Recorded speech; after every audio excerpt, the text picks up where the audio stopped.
At first glance, a sewage treatment plant appears to be just a series of treatment tanks. But here in Fargo, it also includes a power plant and underground boiler room accessed by a ship ladder. Hello, I'm Jason from Steam, Electricity, and Propulsion. In this video, we will explore the machinery at the sewage treatment plant in Fargo and watch standby generators fire up.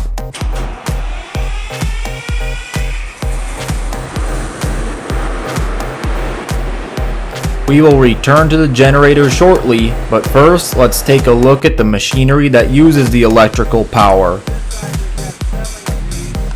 The process starts in the headworks where sand is removed from the sewer water.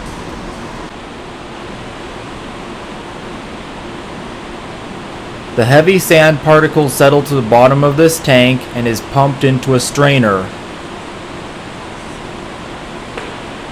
The strainer drums will rotate periodically and water is sprayed over it to rinse out the sand. This sand is removed with an auger. Smaller particles of sand are removed by these grit washers. Water enters a vortex where the sand is removed and washed. After the headworks, the sewer water flows into these tanks, which allow sludge to settle to the bottom.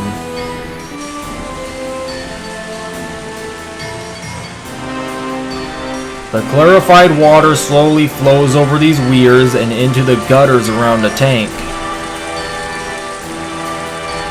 Next, the water goes to the IFAS tanks. This stands for Integrated Fixed Film Activated Sludge.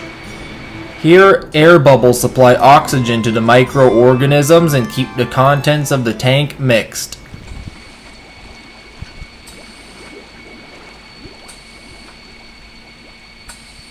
Inside the blower building are modern high-tech machines that supply air to the treatment tanks.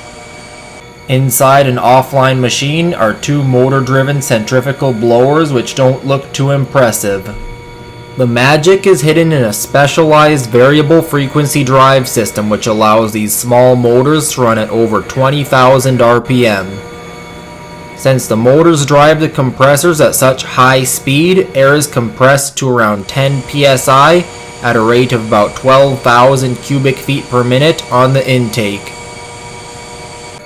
This tube likely measures the airflow by sensing slight pressure drops due to the Venturi effect.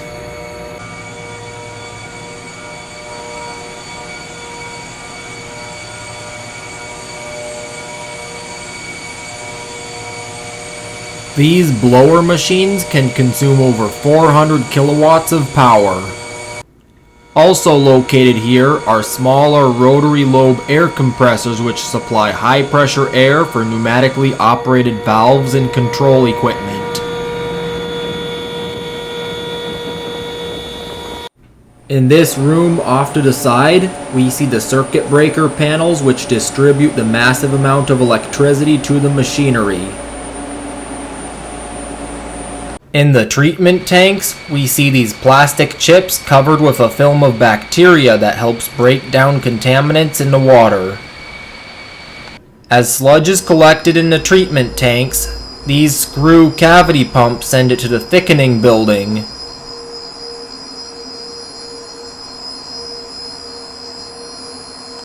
This equipment is located in the basement of the pump house, but the basement doesn't end here. On the lower level are some very loud centrifugal pumps that recirculate sludge back to the front of the IFAS tanks to keep the bacteria growing.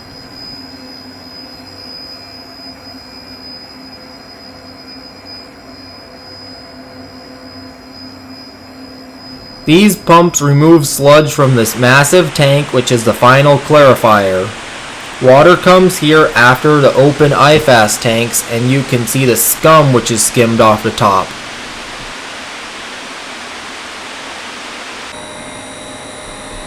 After the sludge is separated, the water is still dirty, but it can still be useful. There's an ethanol and soybean factory about 20 miles away which can utilize non-potable water.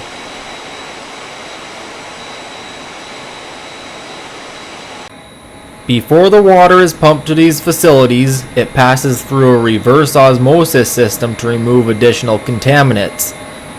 Even after reverse osmosis, the water is not intended for drinking.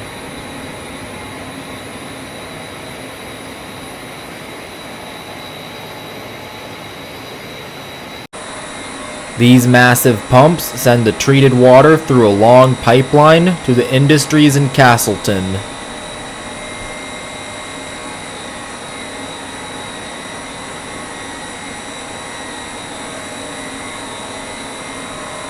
Next to the water treatment building is the power plant.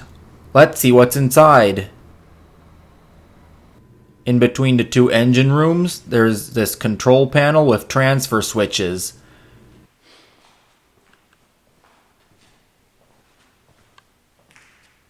Here inside one of the engine rooms sits the large Caterpillar generators very quietly. Soon it is going to get loud. The plant operator is about to start the generators. Yup.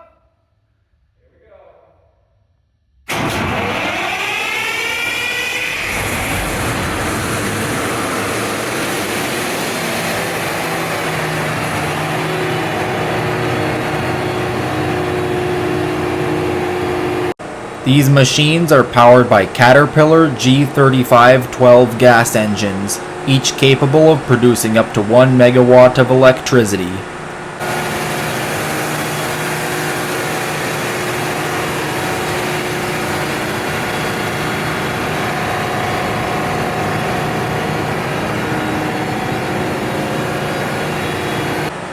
The gas pressure is reduced through a regulator and is sent through pipes into the intake manifold where twin turbochargers pull in and compress the air and fuel.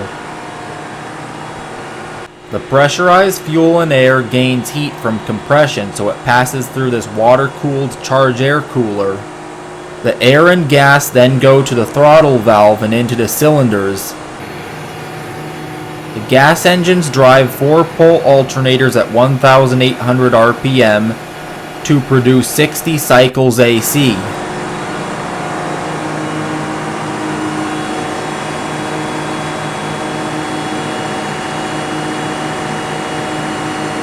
Now the operator presses a button to shut down the generators.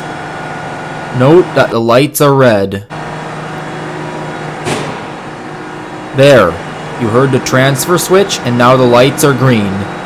This means the sewage treatment plant is back on the power grid. Even though these machines are no longer generating electricity, they continue to run.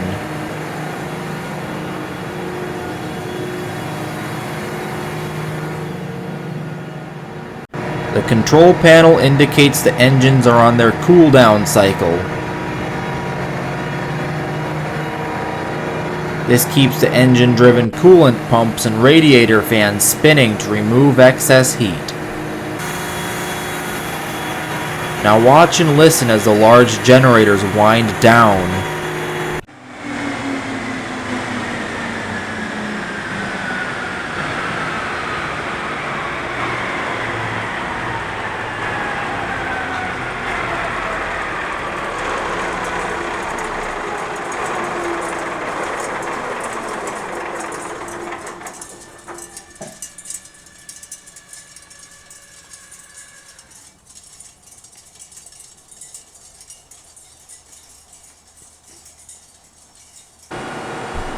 Now let's move to the next part of the sewage treatment system, which handles the sludge.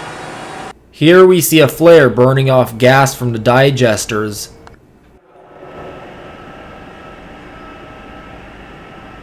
In an underground room, there are rotary pumps which send sludge from the secondary clarifiers to be dewatered.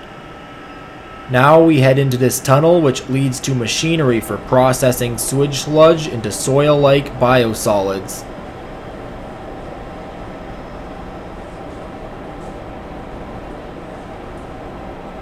This facility contains an impressive network of underground tunnels connecting its sludge processing equipment. These passageways provide access to pipes, pumps, and other equipment while protecting them from the harsh North Dakota winters.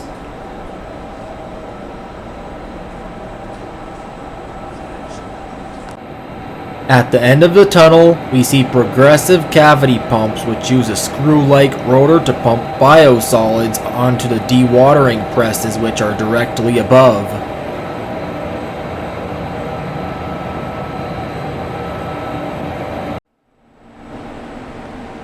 Here we see a truck which will carry the digested sludge away for disposal. As biosolids come off the press, this auger moves them to the chute above the truck. Long belts with small holes squeeze the digestate to remove water.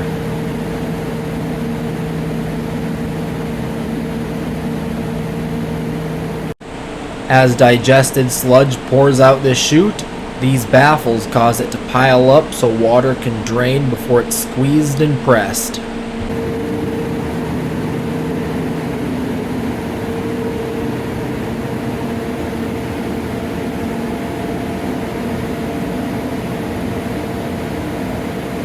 As sludge from the pumps we saw earlier comes to the digesters, it passes through these centrifuges. Inside, the watery sludge is spun at high speed where centrifugal force separates out the excess water.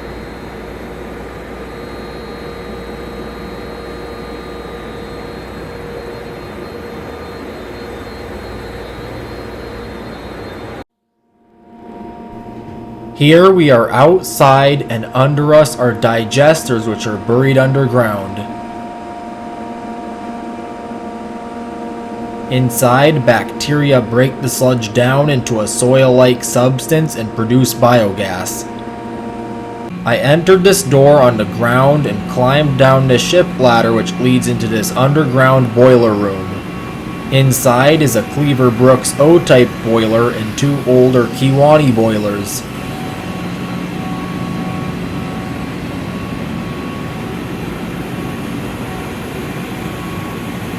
These boilers aren't actually boiling water, they are hot water boilers. This newer water tube boiler is doing most of the work now, and the firing rate is 14%. It is heating water to 175 degrees Fahrenheit, and it's recovering 85% of the heat from the gas. Since this boiler is fairly new, its draft fan has variable frequency drive which is running 47 Hz.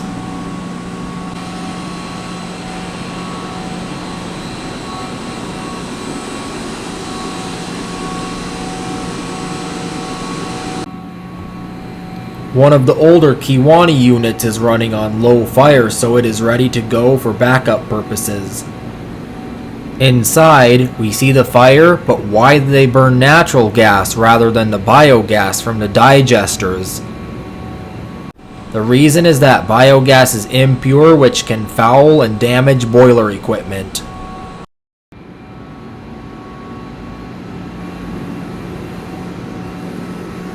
On the front of the boiler, there's a newer control panel showing the technical data.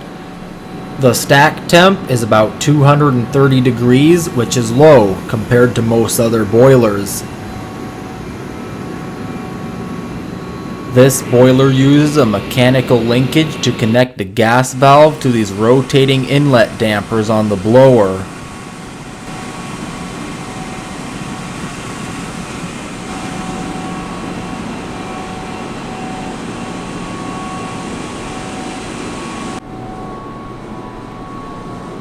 The heated water goes through these heat exchangers where it heats the digester contents to accelerate the decomposition process.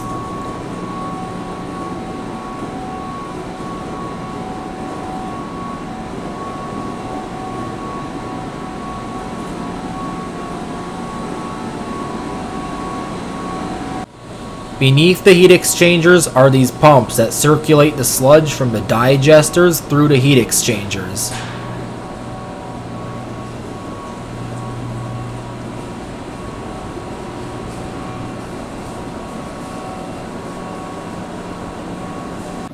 These are centrifugal pumps, and there are many of them, some for each of the 4 digesters. I head up the stairs from the circulating pump room, and now we're back to the boiler room.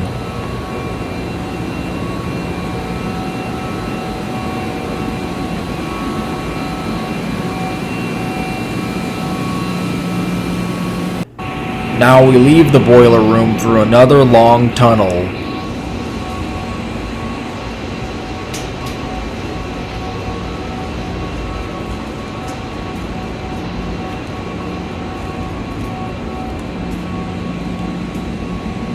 A sewage treatment plant might not look too impressive from the outside, but hidden inside these buildings and bunkers is an entire world of pumps, blowers, generators, and boilers. Special thanks to the operators at the Fargo Sewage Treatment Plant for explaining the treatment process and firing the generators for all of us to see. If you want to see similar equipment, check out my other videos about another Caterpillar gas engine and a sewage treatment plant that burns biogas.